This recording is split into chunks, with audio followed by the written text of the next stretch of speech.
ঈদের ছুটির আনন্দ ভাগাভাগি করতে পরিবারের ১১ সদস্যর সাথে পাড়ি জমিয়েছিলেন যমুনার মেঘাই ঘাটে। হাস্যোজ্জ্বল মুহূর্তেও ভরপুর সেই মিলনমেলা এক নিমিষেই রূপ নেয় শোকের ছায়ায়। বুধবার দুপুরে আনুমানিক ১:৩০টার সময় গোসল করতে নেমে নিখোঁজ হন ১৮ বছর বয়সী মোহাম্মদ মিরাজুল ইসলাম তমাল। তিনি বগুড়া শাহজাহানপুরের জামালপুর এলাকার বাসিন্দা। পিতা মোহাম্মদ হারুনার রশিদ এবং মাতা মাকসুদা আক্তার একমাত্র সন্তান ছিলেন তিনি। জানা গেছে, বেলা ১১টার দিকে যমুনা নদীর মেঘাই ঘাটে ঘুরতে আসে পরিবারের সদস্যরা। হালকা খাওয়া ও আড্ডার পর নদীতে গোসলের সিদ্ধান্ত নেন তমাল। কিন্তু কিছু সময় পরই সবার চোখের সামনেই নদীর স্রোতে তলিয়ে যান তিনি। আতঙ্কে ও শোকে বাকরুদ্ধ হয়ে পড়েন স্বজনরা।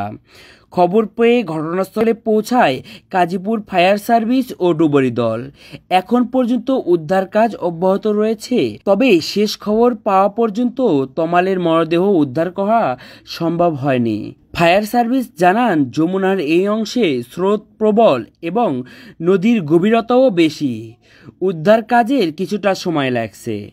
স্থানীয় লোকজন এবং স্বজনরাও নদীর তীরে অপেক্ষায় রয়েছে, প্রিয়জনের শেষ খবরের আশায়। তমালের এমন মর্মান্তিক মৃত্যুর সম্ভাব্য আতঙ্ক ছড়িয়েছে এলাকা জুড়ে। ঈদের খুশির মাঝে এমন এক ঘটনার অভিঘাত যেন শূন্য করে দিয়েছে পুরো পরিবারকে। ডেস্ক রিপোর্ট, সংবাদ বুলেটিন।